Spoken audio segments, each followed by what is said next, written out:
Welcome to देवा study. आज आपण प्राण्याचे वर्गीकरण यामधील काही प्रश्न सोप्या पद्धतीने कसे आठवण ठेवता येईल हे आपण पाहूया.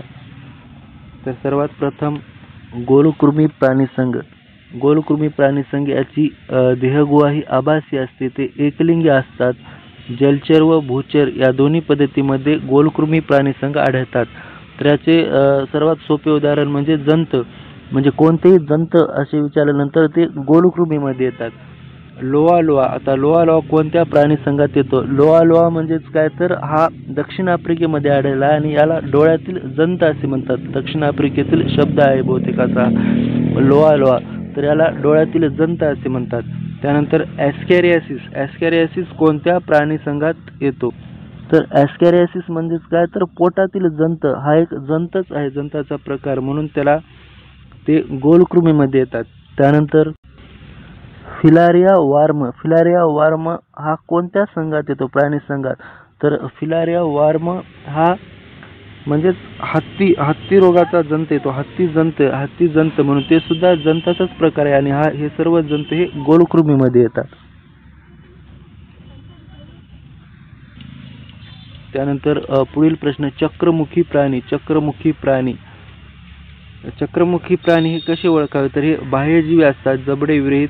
त्यानंतर त्याचे उदाहरण हे पेट्रोमायझॉन आणि मिक्झिन हे त्यांची उदाहरण आहेत. तर याची एक ट्रिक आहे की समजा आपल्याला चक्कर कधी येते, चक्कर आल्यानंतर कसं वाटतं की एकदम झणझण वाटतं. म्हणजे झणझण वाटणे म्हणजे त्याच्या शेवटी हे झॉन असे हे शब्द असतात, त्यालाच म्हणतात चक्रमुखी प्राणी. अशा पद्धतीने तुम्ही लक्षात ठेवू शकता की चक्कर आल्यानंतर झणझण वाटते म्हणजे त्याच्या शेवटी हे झॉन असे शब्द असतात, म्हणजे चक्रमुखी प्राणी. यानंतर चपटे कृमी संघ. शरीर देहगुहाहीन द्विपार्श्व सममिती असते, उभयलिंगी असतात. लिव्हर फ्लूक यांची उदाहरणे पट्टकृमी आणि प्लॅनेरिया. तर या संघातील प्राणी तुम्ही या ट्रिकनुसार लक्षात ठेवता येईल की चपटी म्हणजेच चपटी कृमी संघ. चपटी घेणाऱ्या लव्हरचा म्हणजेच liver fluke, plan means planaria आणि फक्त मुली पट्टवणे म्हणजेच पट्टकृमी. तर या पद्धतीने तुम्ही चपटे कृमी संघ यातील प्राणी तुम्हाला लक्षात ठेवता येतील. त्यानंतर कंटक चर्मी इकायनोडर्माटामध्ये कॅल्शियम कार्बोनेटचे काटे असतात. त्याची उदाहरणे सी अर्चिन, ग्लिटर स्टार, त्यानंतर सी कुकुंबर, तारा मासा. तर या ट्रिकमधून तुम्ही लक्षात ठेवता येईल की कंटक चर्मी म्हणजे कंठातून बोल. सी स्टार म्हणजे सी स्टार. तारा मासा म्हणजे स्टार मध्ये येईल. तर या पद्धतीने तुम्हाला लक्षात ठेवता येतील. रंध्रीय प्राणी पोरिफेरा यांचे शरीर असममिती असते. यांच्या शरीरात कॉलर पेशी असतात. या संघातील प्राण्यांची उदाहरणे सायकॉन, इस्पोजिया, हॅलोनिमा, त्यानंतर युप्लेक्टेला ही या संघातील प्राण्यांची उदाहरणे आहेत.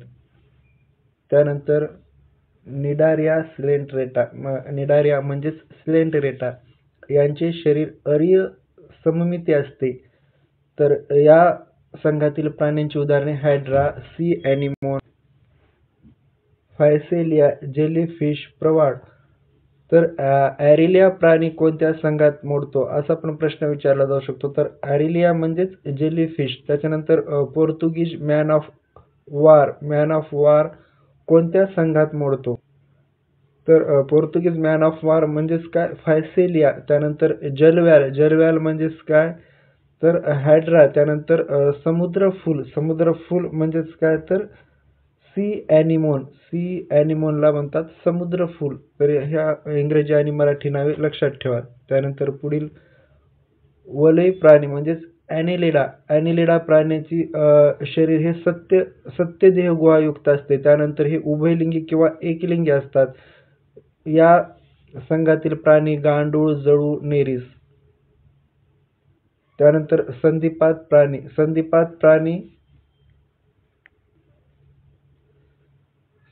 प्राणी यामध्ये सत्य देहगुहा असते. सर्वात मोठा हा प्राणी संघ आहे. एकलिंगी प्राणी असतात. या संघातील प्राण्यांची उदाहरणे खेकडा, कोळी, विंचू, गोम, झुरळ, फुलपाखरू, मधमाशा. त्यानंतर मृदुकाय मोलुस्का हा सर्वात मोठा दुसऱ्या नंबरचा प्राणी संघ आहे. कालव, शिंपले, गोगलगाय, ऑक्टोपस हे या संघातील प्राण्यांची उदाहरणे आहेत. त्यानंतर अर्ध समपृष्ठरज्जू प्राणी म्हणजे सेमी कॉर्डाटा यांना अकॉर्न कृमी म्हणतात. श्वसनासाठी कल्ले असतात. शुंडामध्येच पृष्ठरज्जू असतो म्हणून यांना अर्ध समपृष्ठरज्जू प्राणी असे म्हणतात. तर या संघातील प्राण्यांची उदाहरणे बेडनोग्लोसस, त्याच्यानंतर सेक्लोग्लोसर. तर ही प्राणी कशी लक्षात ठेवायसाठी ट्रिक आहे की समजा आपला एक भाव आहे परंतु सखा नाही, तर बोलणा गेला सखा गेला का म्हणजे बोलणो गेलो सेकोग्लोसर या पद्धतीने आपण लक्षात ठेवू शकतो. त्यानंतर उच्च समपृष्ठरज्जू प्राणी म्हणजेच युरोकॉर्डाटा हे प्राणी सागर निवासी असतात.